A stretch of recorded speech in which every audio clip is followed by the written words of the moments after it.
মজলিসে এসে শরীক হবে, ঠিক না ঠিক? ও দুনিয়ার মানুষ, আমি কোরআনুল কারীম থেকে আলোচনা করার ইচ্ছা পোষণ করেছি। আমি আপনাদের সম্মুখে মাহে রমাদান সামনে, ঠিক না ঠিক?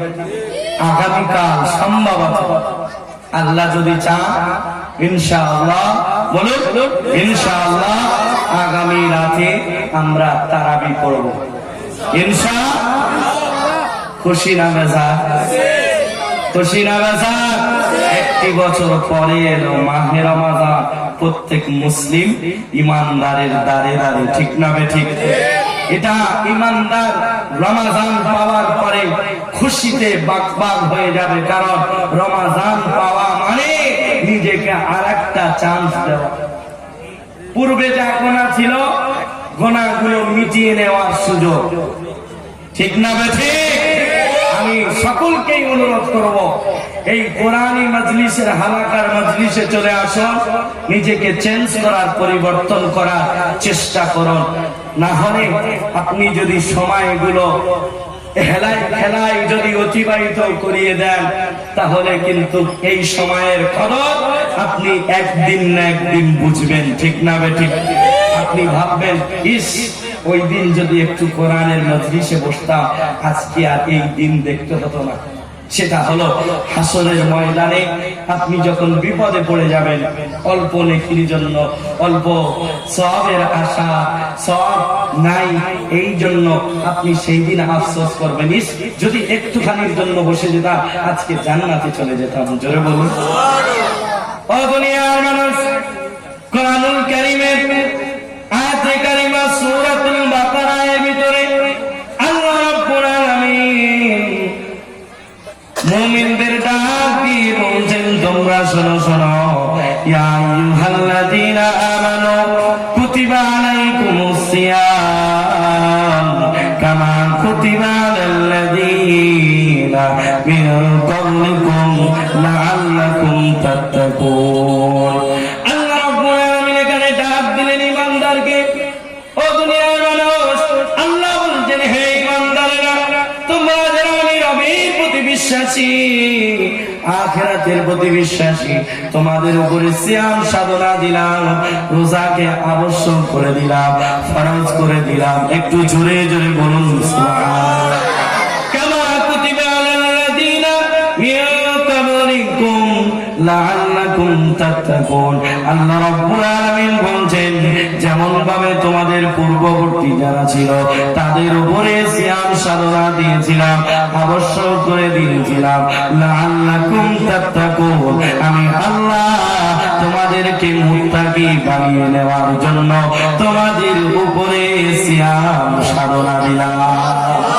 ও দুনিয়ার মানুষ, এই রমজানুল মুবারক মাসে আমরা রোজা রাখি, তবে আমরা একটা কথা ভেবে দেখুন, রমজান মাস আসলেই আমাদের দিমাগে, আমাদের কনসেপ্টে একটা কথা আসে, সেটা হলো রোজা রাখতে হবে। ও দুনিয়ার মানুষ, আমার আব্বা জানেরা, আমার ভাই জানেরা, পৃথিবীর শুরু থেকে নিয়ে আল্লাহর গণনায় 12টি মাস, জোরে বলুন, যখন আসমান জমিন সৃষ্টি হয় নাই তার আগে থেকে আল্লাহর গণনায় কয়টি মাস? 12টি মাস। ও দুনিয়ার মানুষ, এই 12টি মাসের ভিতরে কোন মাসকে যেমন ভাবে আল্লাহ মাহে রমাদান সম্পর্কে কোরআনে আলাদা ভাবে বর্ণনা দিয়েছেন, অন্য মাস সম্পর্কে আল্লাহ এত সুন্দর ভাবে আলাদা বর্ণনা করে ঘোষণা দেন নাই। আল্লাহ রাব্বুল আলামিন বলেন সূরা বাকারার 185 নম্বর আয়াত, আল্লাহ রাব্বুল আলামিন সেই আয়াতের মধ্যে আমার আপনার জন্য বলছেন, ও দুনিয়ার মানুষ শোনো তোমরা, শাহরু রমাদান আল্লাযী উনজিলা ফীহিল কুরআন। একটু জোরে বলুন না সুবহানাল্লাহ।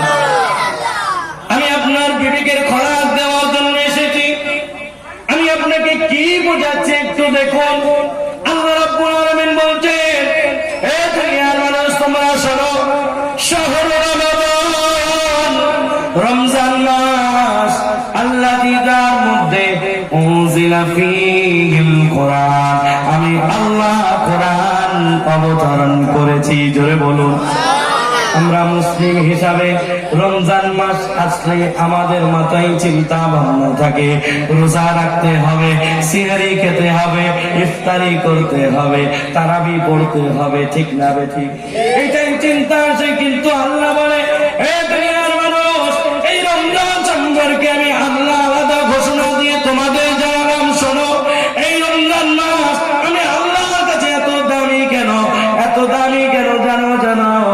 আল্লাহ বলেন, শাহরুর রমাদান আল্লাযী উনজিলা ফীহিল কুরআন, আমি এই রমজান মাসে কোরআন অবতরণ করেছি, কোরআন নাযিল করেছি। জোরে বলুন। আল্লাহ রাব্বুল আলামিন বলেন, এই কোরআন কেন দিলাম?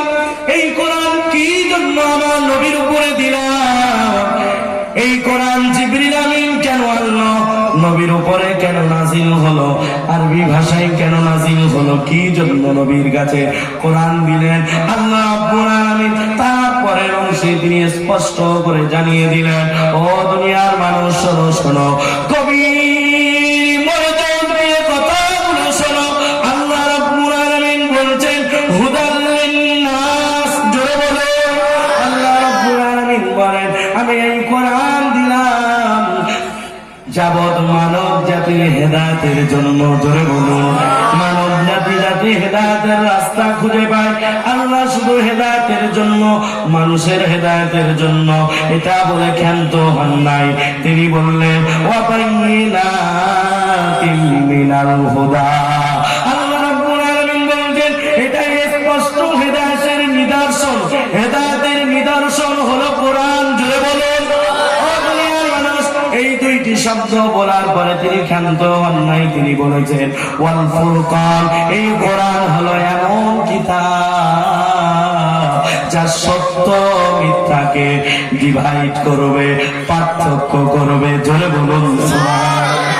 ও দুনিয়ার মানুষ, আমি আপনাদেরকে কি বোঝানোর জন্য এই কথাটা তুলে ধরলাম, একটু গভীর মনোযোগ দিয়ে শুনুন। সামনে মাহে রমাদান আসছে। আমরা রমজান কি, রমজান পাওয়ার পরে কি পেলাম, নিজেকে কতটা চেঞ্জ করতে পারলাম, রমজান মাসে কতটা আমলের জিন্দগিতে নিজেকে আগিয়ে দিয়ে গেলাম, একটু বিবেকের খোরাক হিসাবে কথাগুলো শুনুন। বিবেক দিয়ে কথাগুলো শুনুন, অন্তরের কান লাগিয়ে শুনুন, একটু চিন্তা করুন, ফিকির করুন।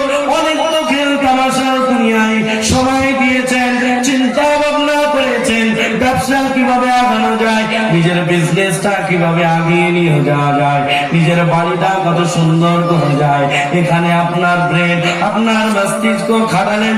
কিন্তু আমি আজকে আপনার জন্য বলে যাচ্ছি, কারণ আল্লাহ রাব্বুল আলামিন এই মানব জাতিকে তিনি বোঝার ক্ষমতা দিয়েছেন, মেধা দিয়েছেন, ঠিক না বেঠিক? আল্লাহ রাব্বুল আলামিন অন্য কোন প্রাণীকে বোঝার ক্ষমতা দেন নাই, ভালো মন্দ বিচার করার ক্ষমতা নাই। শুধু কেবলমাত্র মানুষ বিচার করতে পারে, এটা ভালো না এটা খারাপ, এটা ভালোর দিক না এটা খারাপের দিক। আল্লাহ সেই জন্য, ও দুনিয়ার মানুষ, এই মানুষ যদি একটু চিন্তা করে, ফিকির করে, আল্লাহর পরিচয় সে সহজে পেয়ে যাবে। আমার আপনার জাতির পিতার নাম কি? বলো, জোরে বলো। আমার আপনার জাতির পিতার নাম হলো ইব্রাহিম আলাইহিস সালাতু ওয়াস সালাম। আমি আপনাদের জবান দিয়ে কেন কথাটা বলিয়ে নিয়েছি জানেন? বর্তমান টেকনোলজির যুগ, মোবাইলের যুগ, কম্পিউটারের যুগ। একটা ছোট্ট বাচ্চাকে যদি জিজ্ঞাসা করা হয় বলিউডের কিং কে, বাদশাহ কে, সে বলবে শাহরুখ খান। কি বলেন? ও দুনিয়ার মানুষ, আজ মুসলমান এত মার খাচ্ছে কেন? যেখানে দেখবেন মুসলমান লাঞ্ছিত, বঞ্চিত, কারণ হলো এটা, মুসলিম এখন ইসলামকে নিয়ে ঘাটাঘাটি করে না, কোরআন বুঝতে চায় না, হাদিস বুঝতে চায় না, কোরআন মানতে চায় না, দুনিয়া বিলাইনের যা কিছু আছে শয়তানি কর্মকাণ্ডে ব্যস্ত আছে, কোরআন বুঝতে চায় না, কোরআনের হাকিকাত বুঝতে চায় না। এই জন্য বর্তমান সমাজে মুসলমানের এই অবস্থা, ঠিক না বেঠি? ও দুনিয়ার মানুষ, তাহলে আমি আপনাকে কেন বললাম আমার আপনার জাতির পিতার নাম কি? সেটা হলো আমাদের জাবান বর্তমান সমাজের যত কিছু আছে সব বলতে পারে। আপনি জানেন আপনার সব মুখস্থ আছে, আপনি মুসলিম হিসাবে দাবি করেন, আপনি ইমানদার বলে দাবি করেন। আপনাকে যদি জিজ্ঞাসা করা হয় জান্নাতের সার্টিফিকেট পাওয়া সাহাবীদের নাম 10টি যে আছে সেটা গুনিয়ে বলো দেখি, আপনি বলবেন আমি জানি না। ঠিক না ঠিক? আপনি সাহাবীদের যদি আপনাকে বলা হয় সাহাবীদের সর্ব সাহাবী, ও দুনিয়ার মানুষ আরো বেশি আছে, আপনাদেরকে যদি বলা হয় আপনি গুনে গুনে 10 জন সাহাবী অথবা 20 জন সাহাবীর নাম বলুন, আপনি বলবেন আমি জানি না। ঠিক না বেঠিক? ও দুনিয়ার মানুষ, তাহলে ইসলামের প্রতি আমাদের আগ্রহ কতটা? আমি আপনি 10 বছর আগে দুনিয়াবি লাইনে কমজোর ছিলাম, কিন্তু বর্তমান সময়ে দুনিয়াবি লাইনের যত কিছু আছে সব দিকে আমি আপনি এস্টাবলিশ, আমি আপনি উন্নত। ঠিক না বেঠিক? তবে 30 বছর আগে যেমন আপনি দিনের ব্যাপারে ছিলেন কিছু জানতেন না, 30 বছর পরেও আপনি কিছু জানেন না। কি হবে আখিরাতে? জান্নাত পাওয়ার ইচ্ছা হচ্ছে, দিনের ব্যাপারে আগ্রহ কতটা দেখালেন? ও দুনিয়ার মানুষ, চলো আমার কথার দিকে যায়। আমার আপনার জাতির পিতা ইব্রাহিম আলাইহিস সালাতু ওয়াস সালাম তিনি এমন ভাবে আল্লাহর পরিচয় খুঁজে পেয়েছিলেন, তিনি একেবারে সহজে আল্লাহর পরিচয় পান নাই। তিনি তার মেধা তার প্রজ্ঞা দিয়ে তিনি চিন্তা ফিকির করে আল্লাহর পরিচয় খুঁজে বার করেছিলেন। জোরে বলুন। ও দুনিয়ার মানুষ, আমরা যে বলি আল্লাহ এক, তিনি এটা প্রমাণ পেয়েছিলেন কিভাবে? তিনি অনেক কিছু দুনিয়ায় দেখলেন, এর পূজা চলে, তার পূজা চলে। ও দুনিয়ার মানুষ, আমি আপনাকে বলছি আপনি বুদ্ধিজীবী, আপনার মেধা আছে। আমি ছোট্ট কথা আপনাদের সামনে বলতে চাইছি, আপনি বুঝে যাবেন। একটু চিন্তা করেন তো, ইব্রাহিম আলাইহিস সালাতু ওয়াস সালাম এমন পরিবারে জন্মগ্রহণ করেছিলেন, তিনি তার বাপ থেকে শুরু করে তার জাতি, তার জ্ঞাতি গোষ্ঠী সকলেই মূর্তি পূজা করত। ঠিক না বেঠিক? তিনি এই পরিবেশে জন্ম নেওয়ার পরেও ইব্রাহিম আলাইহিস সালাতু ওয়াস সালাম তিনি কখনো মূর্তি পূজা করেন নাই। জোরে বলুন। এমন পরিবেশে নিজের বাবা, নিজের পাড়া প্রতিবেশী, নিজের আত্মীয় স্বজন সকলেই অন্য লাইনে, ইব্রাহিম আলাইহিস সালাতু ওয়াস সালাম ওই জায়গা থেকে নিজের মেধা দিয়ে, নিজের প্রজ্ঞা দিয়ে, নিজের জ্ঞান দিয়ে, বিবেক দিয়ে তিনি আল্লাহর পরিচয় খুঁজে বার করেছিলেন। তিনি চিন্তা করেছিলেন ধ্রুব তারার পূজা হয়, সূর্যের পূজা হয়। ও দুনিয়ার মানুষ, তিনি চিন্তা করলেন এগুলো তো আমার প্রভু হতে পারে না, এগুলো তো আমার মালিক হতে পারে না, কারণ তারা রাত শেষ হয়ে গেলে আবার চলে যায়। ঠিক না বেঠিক? সূর্য দিন শেষ হয়ে গেলে সন্ধ্যা আসলেই সূর্য চলে যায়। তিনি ভাবলেন তার মেধা দিয়ে যে আমাকে ছেড়ে চলে যায় সে আমার প্রভু হতে পারে না, যে আমার সর্বসময় কাছে থাকবে। আল্লাহ বলেন আলাম ইয়ালাম বিআন্নাল্লাহ ইয়ারা, হে বান্দা তুমি যেখানেই থাকো না কেন আমি আল্লাহ তোমাকে দেখছি। ইব্রাহিম আলাইহিস সালাতু ওয়াস সালাম অনুভব করলেন আমার রব তো তিনি, যিনি আমাকে বিপদে আপদে মুসিবতে আমি যে অবস্থায় থাকি না কেন আমাকে ভুলে যাবে না, আমাকে ছেড়ে চলে যাবে না। তিনি চিন্তা ফিকির করলেন সন্ধ্যা ঠিক মতন হচ্ছে, সকাল ঠিক মতন হচ্ছে, সূর্য ঠিক সময় উঠছে, ঠিক সময় অস্ত যাচ্ছে, রাতে চাঁদ ঠিক সময় উঠছে, তারকা ঠিক সময় উঠছে, সবকিছুর সময় ঠিক আছে। তিনি চিন্তা ফিকির করলেন, তিনি ভাবার পরে তিনি মহাসত্যের সন্ধান পেলেন। তারপরে তিনি ডিসিশন আনলেন এগুলো যেহেতু সব সময় মতন হচ্ছে, এর পিছনে একজন পরিচালক আছে, এর পিছনে একজন পরিচালক চালানেওয়ালা আছে। তিনি বলে দিলেন যিনি চালাচ্ছেন তিনি আমার রব রব্বুল আলামিন। একটু জোরে বলো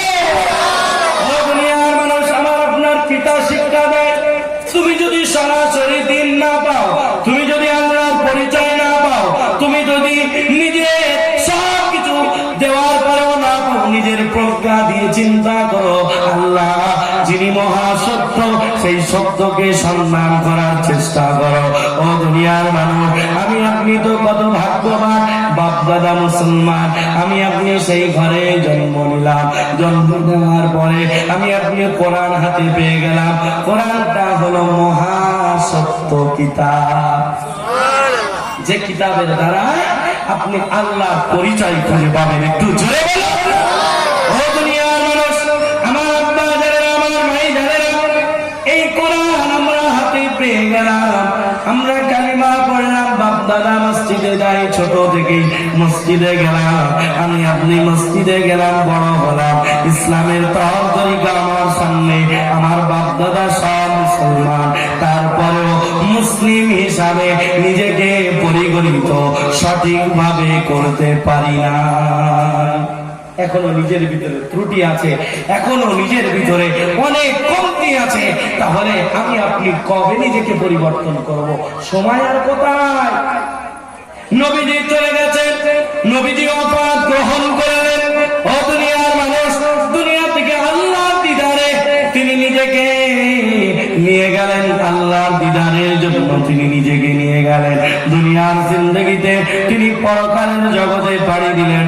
ও দুনিয়ার মানুষ, আমার আব্বা জানেন, আমার ভাই জানেরা, আমি আপনাদেরকে অনুরোধ করে বলছি, একটু গভীর মনোযোগ দিয়ে শুনুন। নবী যেহেতু চলে গেছে, নবী তো শেষ নবী, ঠিক না ঠিক? নবীর পরে আর কোন নবী আসবে না।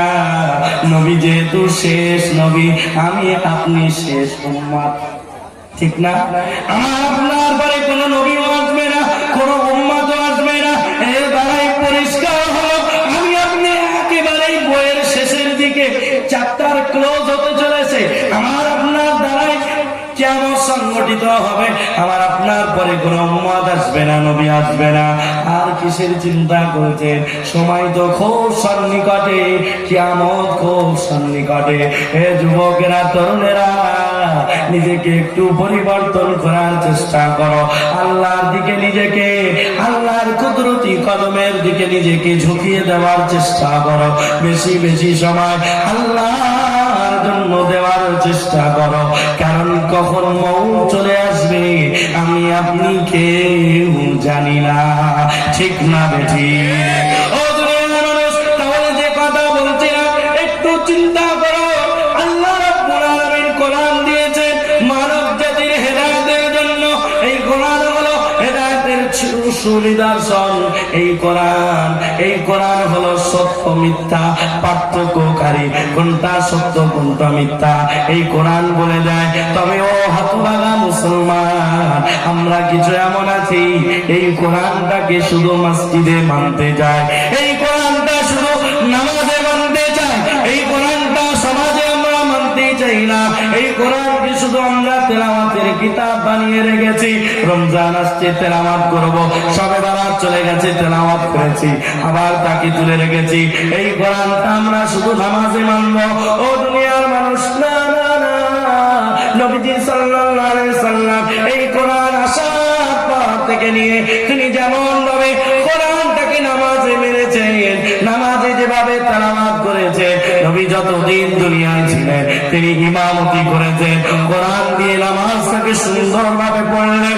শুধু তিনি কোরআনটাকে নামাজে সীমাবদ্ধ রাখলেন না, এই কোরআনটা তিনি সমাজে নিয়ে আসার জন্য অনেক প্রচেষ্টা করলেন, অনেক সংগ্রাম করলেন, অনেক অত্যাচার সহ্য করলেন। আমার আপনার প্রিয় নবী, আমার আপনার কলিজার টুকরা নবীর চেহারা দেখলে অনেকেই মায়ায় পড়ে যেত, প্রেমে পড়ে যেত। সেই নবী মার খেয়েছেন, উহুদের ময়দানে দন্দান মোবারক শহীদ করেছেন, তায়েফের ময়দানে নিজের শরীরকে রক্তাক্ত করেছেন।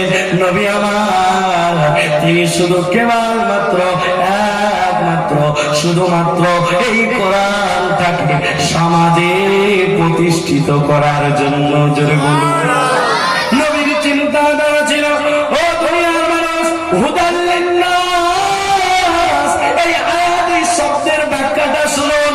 এই মানুষের হেদায়েত এই কোরআন, এটা আমি আপনি কিভাবে বুঝলাম?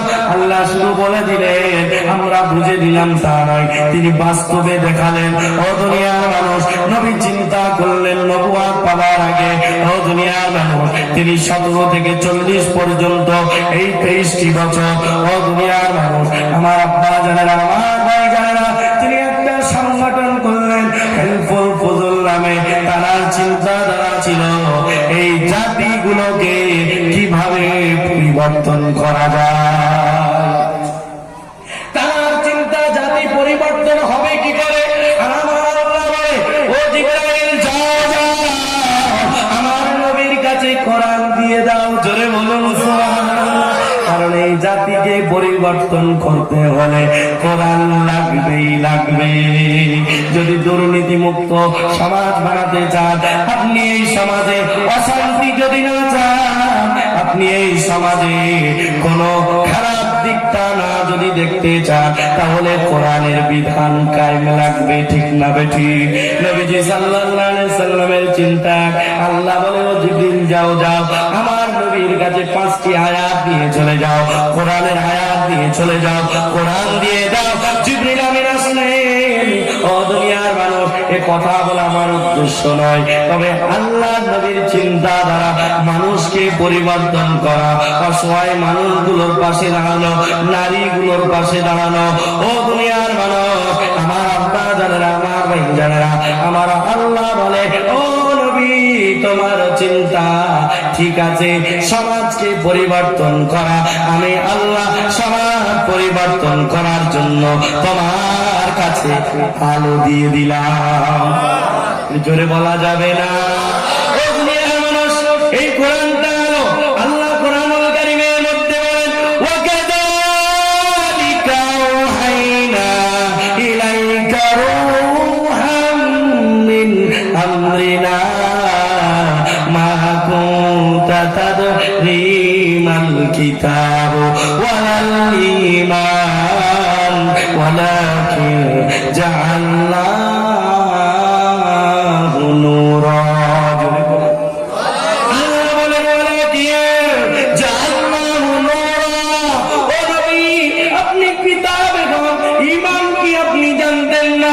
আমি আল্লাহ কিতাব হিসাবে আমি আল্লাহ নূর দিয়ে দিলাম, আলো দিয়ে দিলাম। জোরে বলুন সুবহানাল্লাহ। আমার মওজুদা গাদ্দিরা ছিল হুজুর কিবলা হাফিজাহুল্লাহ, তিনি বলেন, বাবা, কোন জায়গায় যদি আলো জ্বালাতে হয়, অন্ধকার মুক্ত যদি করতে হয়, সেখানে লাঠি সোটা লাগবে না, সেখানে কামান লাগবে না, মারধর করতে হবে না। তিনি তারা